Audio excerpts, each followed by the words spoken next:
Thank you very much for inviting me today. I also am a former student of Algoma U. Been a long time, back like 1990, if I remember right. But I always like the opportunity to tell my story, and most importantly, not my story, my daughter Caitlin's story. Some of you might know about it, but first off, I'm proud to be wearing one of the moose hides. This was given to me a couple months ago by members of the Freedom Sisters, so wear it with pride. Yeah, so this candle, first off, was given to me at another event I spoke at for remembrance of all the victims of domestic violence of last year. This was my daughter Caitlin's candle, wrapped around Angie's Angels ribbon. So she's here with me right now. Even when I spoke that night, I took the candle, put it right by me. And this picture here was the last picture of myself and my daughter. And we'll get into that. I've had so many comments about how much our smiles look so much together. And this picture comes with it, comes with me any sort of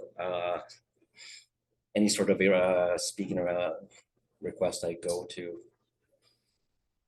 This was taken when she was studying in Spain, and it's so appropriate now that she is an angel now. I don't mind if I get emotional. That's part of the story here. Yeah, she was one of the many victims last year of intimate partner violence. When I did speak at this event, I believe there were 62 known victims from last year. Hearing my daughter's name, hearing all the victims, the tragedies that here in the Sioux, of course, with the Sweeney family. What really hit me in the heart was in many of the unknown names. In this day and age, there shouldn't be that many unknown names. Some I understand were withdrawn by the families or on request, but there's so many people, they don't have a name. Their story is not known. They have to have a name for their story to be told, and that was so hard to hear. If I remember right, there was at least 10 to 12 unknown names. Now, a little bit about my daughter. Caitlin was my first child, my millennium baby, born in the year 2000. She sure to turn 23 last year. She didn't quite make it. She was born and she died in London, Ontario.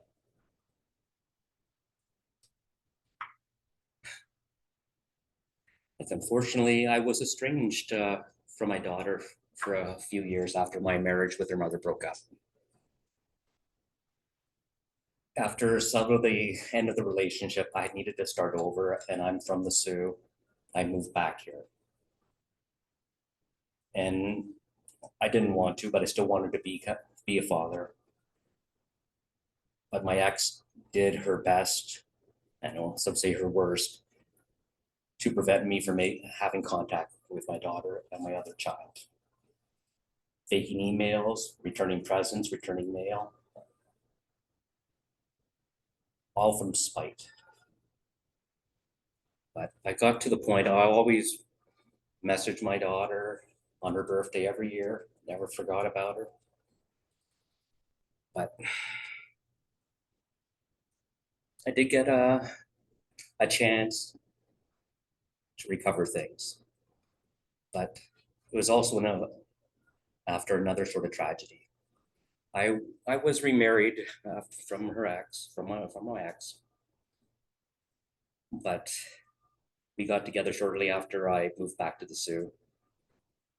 But through our times together, we got married in the fall of 2022, and she passed away that spring from cancer.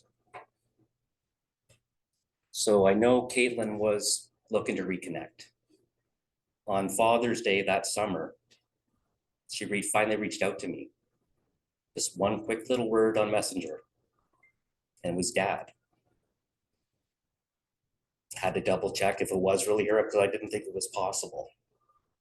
So she was checking out my profile and knew this had happened. So this was the time to reconnect.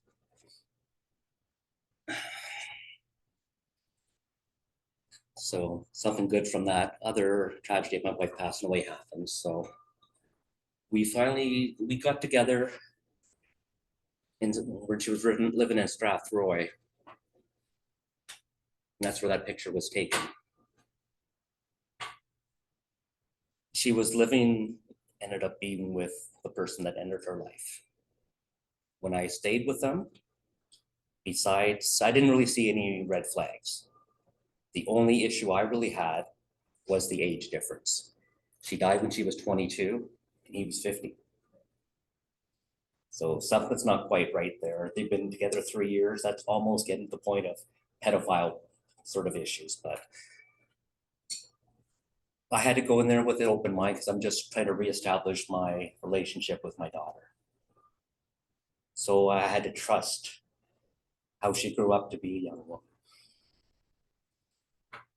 I'll tell you one thing, it was such a strange sight from being away for a few years and suddenly seeing my daughter can now legally drive, have a drink, all those sort of things. So it felt kind of weird. But as I unfortunately have come to learn over this past time, almost a year now, narcissistic personalities are also amazing actors. They can hide so much. And that's why I didn't see any of the major red flags until after she passed away. Like I never thought this happy reunion would be the last time I would see her. So you can imagine what that picture means to me.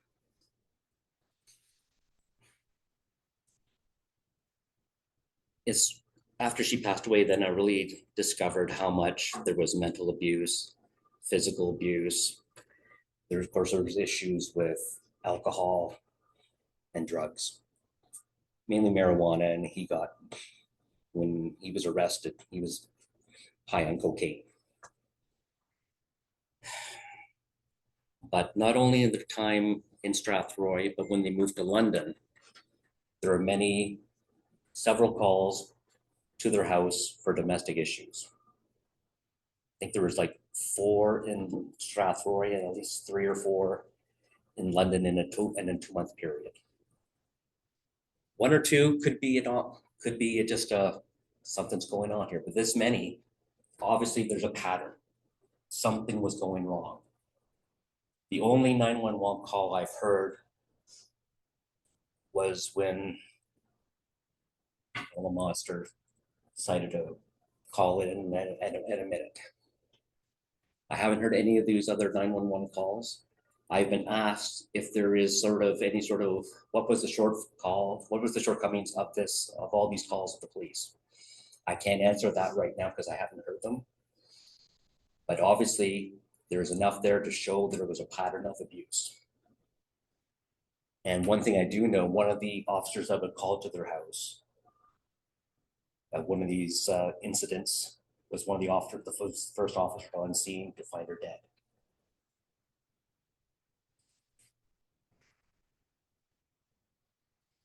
So this far from an isolated event. Even before all this happened, she was in and out of shelters, leaving him, going back. But the thing is, he controlled all her finances. He basically took control of her phone, so she had nowhere to go. And when us just reestablished our relationship, she didn't quite tell me yet. All this I found out after the fact from her friends. I even have copies of a text messages from one of her friends. And I believe it was like May 25th. And basically, she was saying she doesn't feel safe. She was telling Caitlin she has to get away or he will kill her. And 6 weeks later, that prophecy did come true.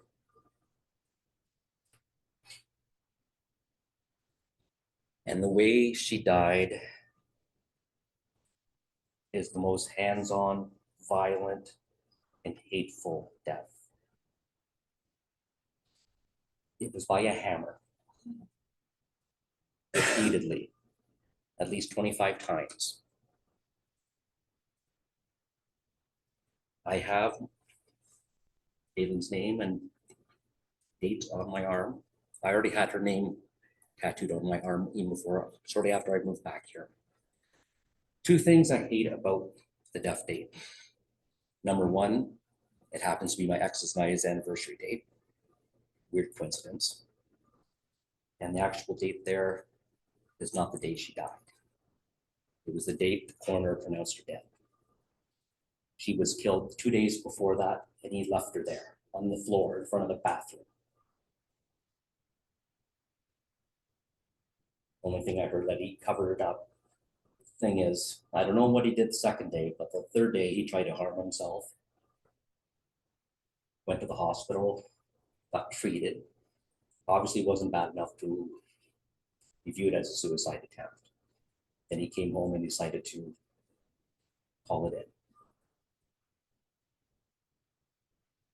in. And when police officer that came to my door that night, I had no idea what was going to be. It was like 11:30 at night. I thought it was something to do with my mother who was in a nursing home. I thought maybe she had an accident, passed away from that.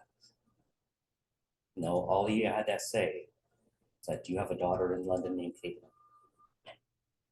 I didn't need to hear the rest of the words. I knew exactly what he's going to say and who did it.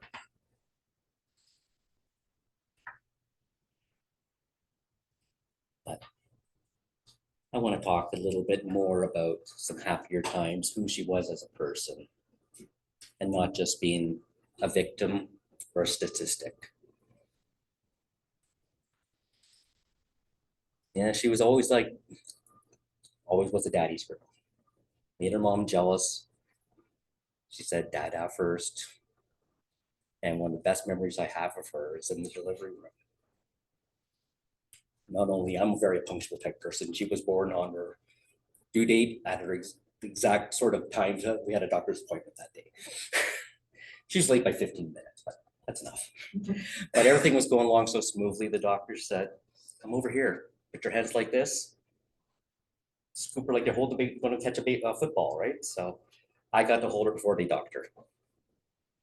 I had to pass her over, but you can't take that memory away. So yeah, that's good. And like I said, she was also very much a tomboy. Like her grandparents gave her one doll, not for her. She stripped it, took off her head, and that was it. Her big go-to toy were Hot Wheels. We got into like time for potty training, that sort of thing. That was her incentive, was getting a new Hot Wheel. Instead of stumbling up with like a stuffy, she went to bed with her cars.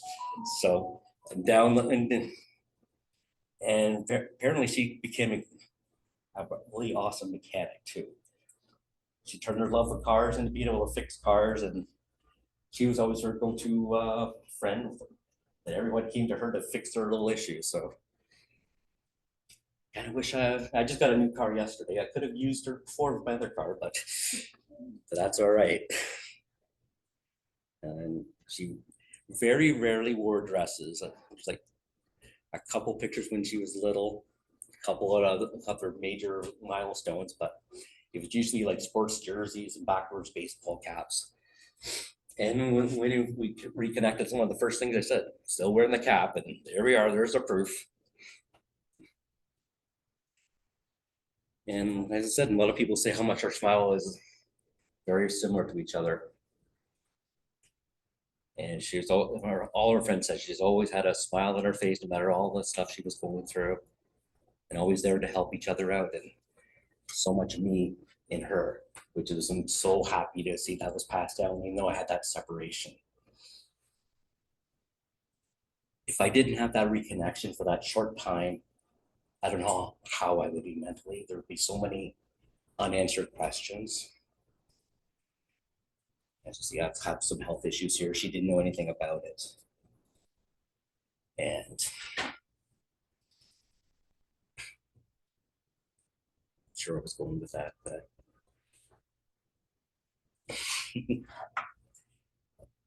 I mentioned that other picture of her at Siege was taken in Spain. She was studying there.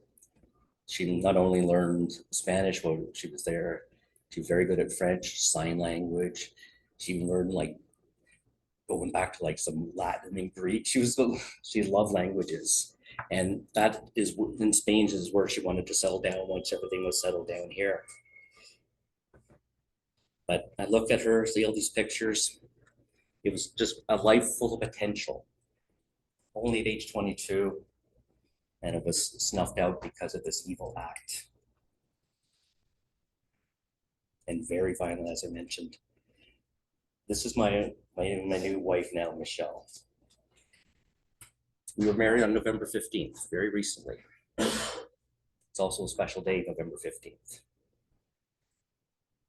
So far, the only other court proceedings we've had dealings with is the bail hearing and the bail decision. We watched the hearing on Zoom, and about 2 months later, they finally got around to the decision. So we decided to go down to London to see him face to face and hear the results of the bail hearing.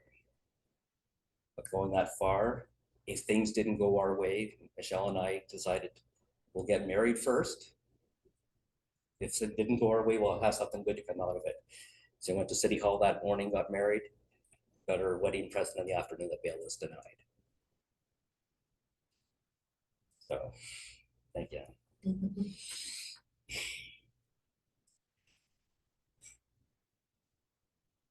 One thing about Michelle here, she's quite the caring, soft-spoken, just loves life, loves animals. And she never got the opportunity to meet Caitlin. One video chat with me when I was with her down in Strathroy. But she made out this comment that she wouldn't care if somebody spilled gas on her, on the killer monster, and she would toss the match. I understood where she was coming from, but I kind of cut her off right there. That made me so upset. The whole idea that's of vengeance versus justice. And I said, that is such an evil act. His evil act is affecting you. I don't want his evil to spread to the people I care about. And she saw that from my point of view. So if she let that hate come out, he would win more. So I couldn't have that stand.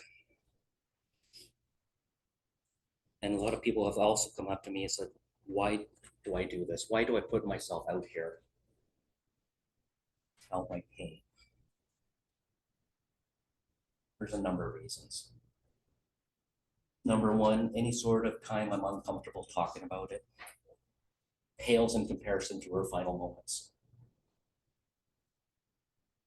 Foreigners like to think that she didn't see it coming or she was knocked out before she hit the floor, but then they come back, they're not sure. Speaking out personally helps me get this anger out and helps my healing. That's only part of it. As I mentioned earlier, I have a number of health issues. Let me just go over it very quickly. I'm not looking for sympathy, but this is just me. That's only part of it. I got this because I got multiple sclerosis. Paralyzed is part of my left side. I follow this brace here. Shortly after that, they found a brain tumor. 2 surgeries later, got that taken care of. This part of my skull dead because of the infection.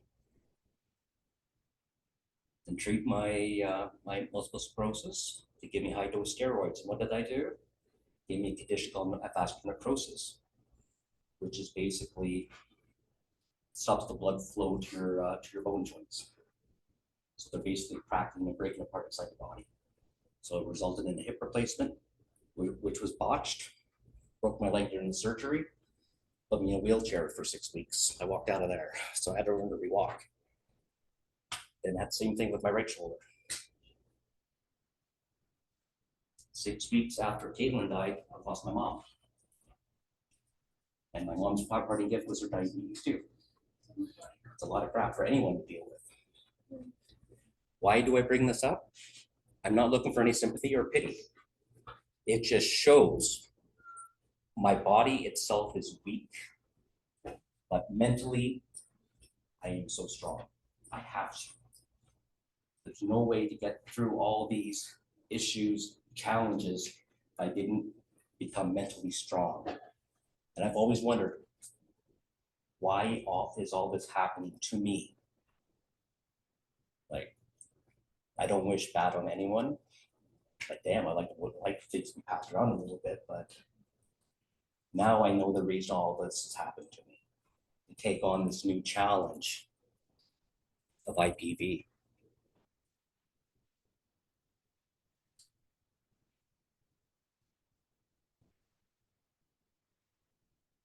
She has to be heard. And with my deceased wife who passed away, very close to her daughter, my stepdaughter, she has 3 kids. 2 twin boys that are 5.5, and little 2-year-old is funky little thing that she died shortly after my wife passed away. To hold on to her, she died like a couple of months after a little baby was born. And these kids are everything to me. Those 2 little boys, for a while we were all living together. I'm more of a dad figure than grandpa to them. And I've told Caitlin how important it was for me to help raise these 2 little guys. And I told her it gives me the opportunity to correct any mistakes I might have done with her. And the best thing she ever could have said, that helps give me peace, is that you didn't make the mistakes. She blames her mom, but I'm not looking for blame. I just got that feeling that she didn't hold any resentment towards me.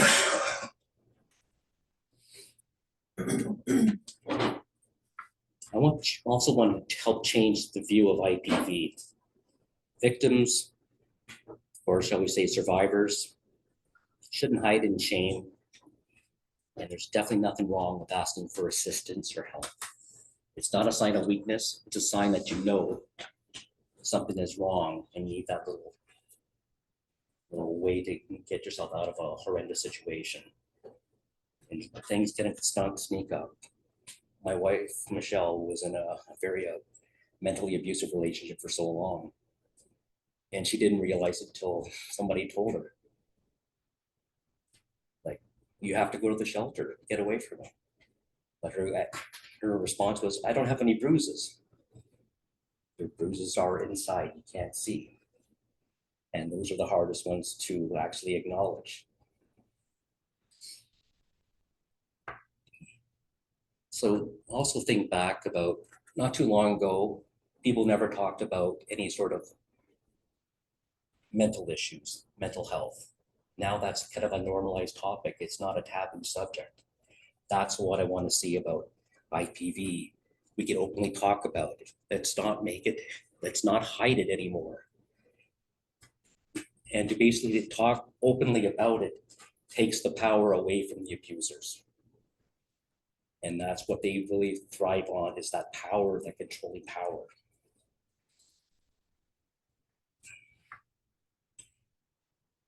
I'm talking about my grandsons, and the Moose campaign is about changing the views of especially little boys. When I lost my wife Melody, they lost their grandma. And we're all living together. It's almost like their second mom. And they saw me break down so many times. They were still young. They didn't know how to really comprehend it. They'll never really fully know how much they helped me heal mentally. And then they did it again with Caitlin. After I got the news, I needed to go see them.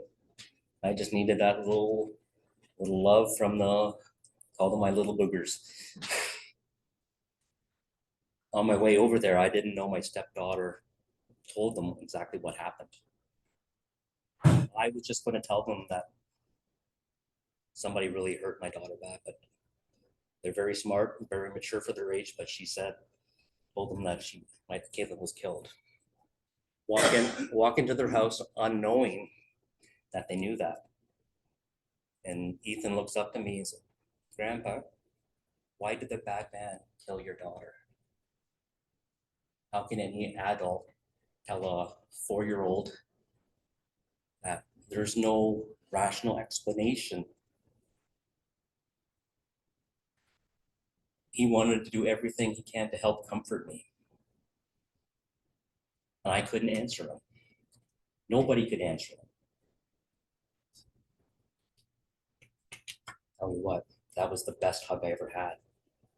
Just grabbed him up and we just cried together.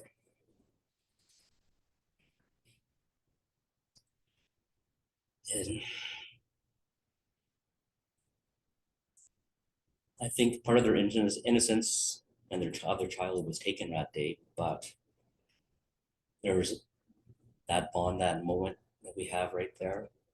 Hard to explain. And the idea of, I hate the idea of that old mentality that little boys can't show emotion, they shouldn't cry. It's not a, it's a human experience. There's nothing wrong with crying. It's a human thing. There's many times I've spoken like this. I have broken down. That's okay. A lot of things have got me through this, and music is one of them. This one song, my favorite all-time band is Leonard Skinner, but this song is called Lucky Man. Really speaks out to me. It's part of the chorus. I'm such a lucky man. I try to be a better man. I shed a tear or two. That doesn't make me a weaker man. That makes me a better man. That always spoke to me even before all this happened. And that says so much now. It's not a sign of weakness. It's a sign of being a better person. And when all this happened, when all this happened with Caitlin, I wasn't ready to speak out. I was too much in shock. I think part of the distance of all that being in London, it didn't seem real to me. Then, of course, we all know that what happened here. First on September 7th with Taylor Marshall. And of course, the events of October with the Sweeney family. And Brian, I'm going to say it right now, publicly. The first time we met down at the Remembrance, down at the Locks, you hugged me right there. We received a bond right there. And to see the way you were able to speak so openly in the midst of tragedy with only a few days difference. At that point, I know I could stay silent for Angie and those 3 kids. In those 3 kids, I saw my grandkids. I'm so thankful that they didn't know each other. That'd be a whole different story. I knew I couldn't stay silent. So when Brian was asked to speak at City Council to declare IPV an epidemic in the Sioux, I was able to say a few words myself there. That was the first time I have spoken publicly about it. And there was no question, it was declared an epidemic in the Sioux. No surprise there. So I quickly joined up with Brian, proud member of Angie's Angels. And we got a lot of things on the go. So now not only we declared it an epidemic here locally, close to 100 different cities in the province have done the same. So obviously there's a pattern here. So not too long ago, I had the opportunity to go to Queen's Park in Toronto when we were discussing Bill 173 to declare an epidemic in the province. The provincial government finally changed their stance on it and voted for it. But they could have suspended the royal assent, but they didn't send it to committee. The one good thing I've coming out of that they changed their view about it. But for the longest time, they were just looking at the definition of epidemic. It's an ugly word coming out of COVID. They just want to say it's a health issue. Look what IPV and violence does to the community. All the trips to the hospital, trips to the morgue, the mental health, all the mental issues we will have our entire lives. How can you say it's not a health issue? We have to name what's going on, say it is an epidemic, give it a name so we can fight forward from it. And our groups is also hi buddy, are really in support of Bill C-332 to add coercive control to the criminal code. And that is one of our big things that we're fighting for. Our goal is to have that passed by Canada Day. That's Angie's Angels goal. Like for me, get it before July 5th, or say we check July 3rd, make it 1 year for Caitlin. And I cannot explain when I was at Queen's Park, hearing Angie's name and hearing Caitlin's name being read in public. Their names are now going to be part of the public record forever.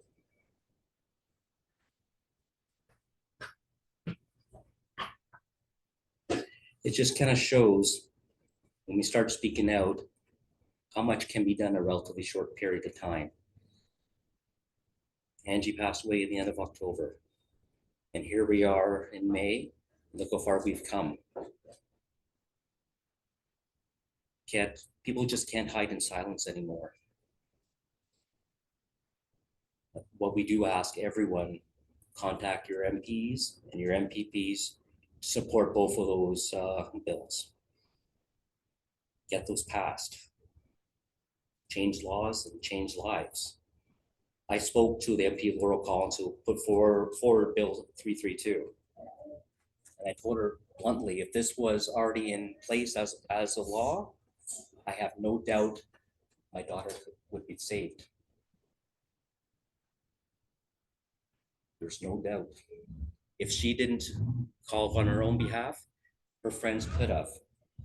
And not only once we get this passed, it has to also be enforced. And that's what you said, Chief, about getting things, not just the laws passed. It has to be, what else can you do? A law is not good if it's not enforced. So that those laws, once we get these bills passed, it has to be that education. This tool is now in place, and to be effective, it will save lives.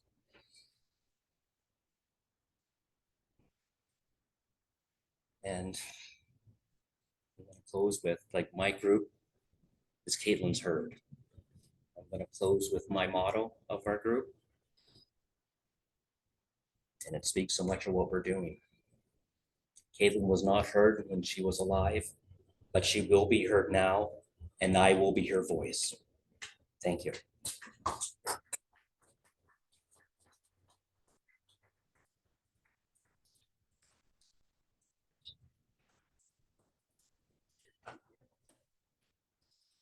All right, so it is 12:10. We do have lunch, so we do have Indian tacos courtesy of Big Arrow. So yeah, let's eat. Thank you.